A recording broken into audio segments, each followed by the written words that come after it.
स्मरण रहे, मेरा पुत्र सुरक्षित रहना चाहिए। निश्चिंत रहे महाराज, जब तक आप मेरे कहे अनुसार करेंगे अंबी कुमार को कुछ नहीं होगा।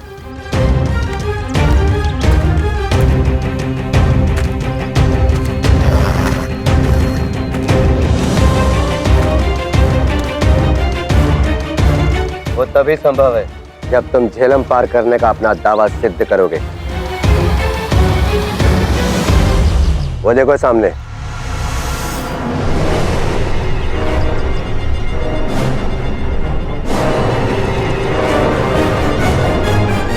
अब समझ आ गया ना तुम्हें?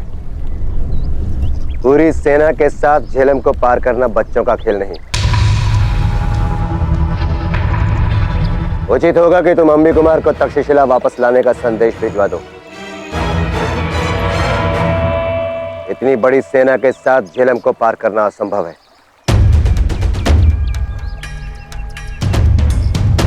मैं प्रयास किए बिना हार नहीं मानता महाराज। प्रयास करें तो हर समस्या का हल निकल सकता। फिर भी यदि मैं असफल रहा तो आपको दिया वचन अवश्य निभाऊंगा।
प्रियलाची, मैं कुशल हूं। तक्षशिला नरेश अम्बिराज ने मेरा प्रस्ताव स्वीकार कर लिया है। पूरी तक्षशिला सेना के साथ अब पौरव राष्ट्र की ओर प्रस्थान कर रहे हैं। जल्दी फिर खबर भेजूंगा। पुरो, ये किसका संदेश है?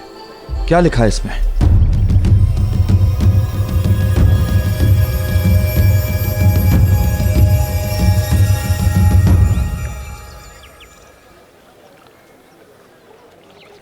तुम्हारे पिता ने पुरु की शर्त स्वीकार कर दी है।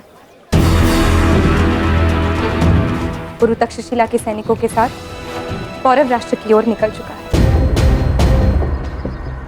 तुम्हें लगता है ये काम करेगा? मुझे तो ये दुर्बल प्रतीत होता है। निरीक्षण करके देखते हैं महाराज। यदि सफल हुए तो आगे निर्माण करते हैं।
क्या लगा तुम्हें?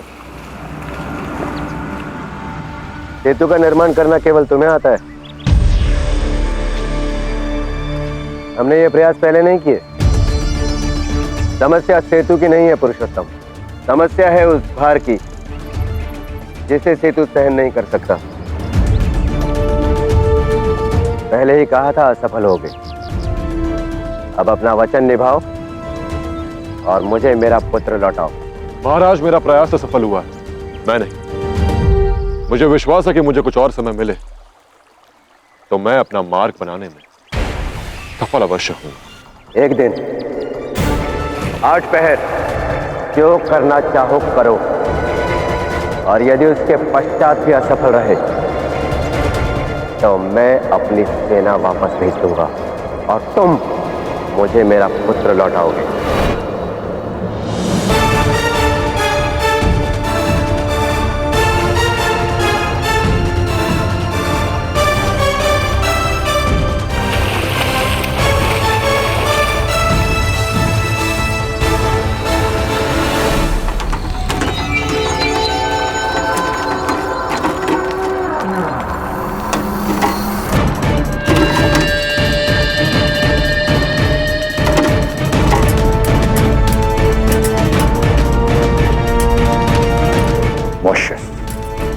इन सभी मर्तबानों में हमारी फौज के चुनिंदा सिपाहियों को बैठा दो। इन सबको हमले के वक्त तक इनमें छिप कर रहना है।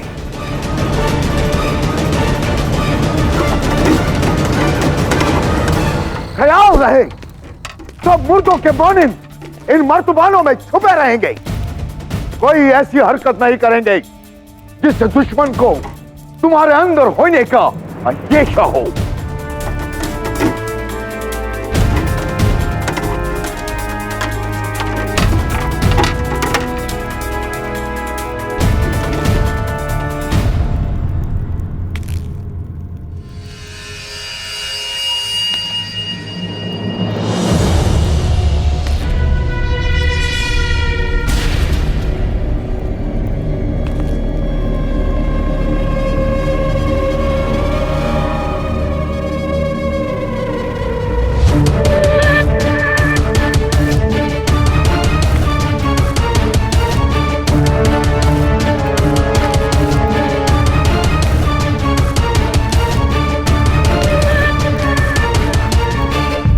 नहीं मां,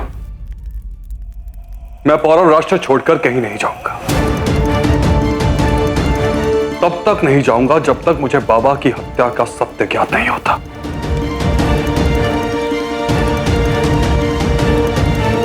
हस्ती, अब इस सबका कोई लाभ नहीं। चलो यहां से। बात लाभ की नहीं,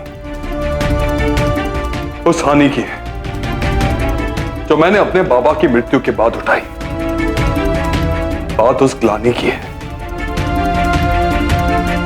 कि मैं बाबा के हत्यारों का साथ तो नहीं दे रहा हूं।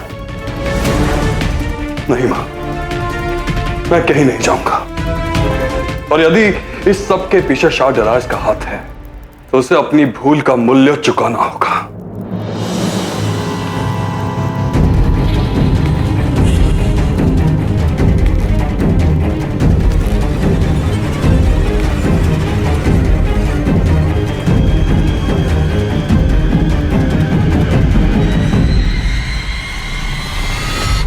तुम ये मुल्क छोड़कर गए नहीं हस्ती? नहीं, मैंने सोचा जिसने मुझे सहारा दिया, संसार का सबसे शक्तिशाली शाह, उसके साथ रहूं, उसकी सेवा में।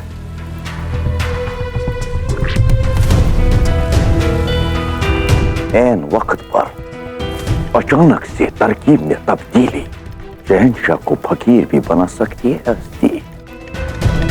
अचानक से यहां रुकने का क्यों सोचा तुमने? क्योंकि मुझे मेरे पिता के नाम पे क्षमा तो मिल गई, परंतु वो स्थान नहीं मिला जो उनका था। महाराज बमनी ने मुझे अपनी सेना में स्थान नहीं दिया। क्या आप मुझे अपनी सेना में स्थान देंगे ताकि मैं उनका विनाश कर सकूं जिन्होंने मेरा जीवन नष्ट किया?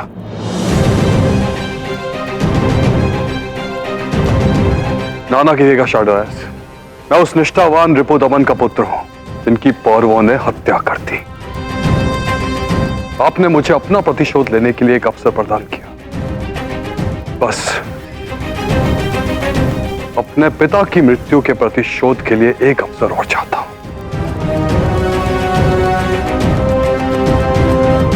मैं आपको निराश नहीं करूंगा।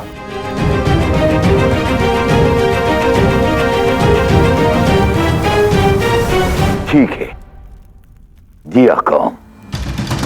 तुम्हारा काम होगा ये तय करना कि मेरे लड़ाके सही सलामत इन मर्तबानों में पूरा मुल्क पहुंचे और मेरे अगले हुक्म तक सबकी नजरों से दूर महफूज रहें।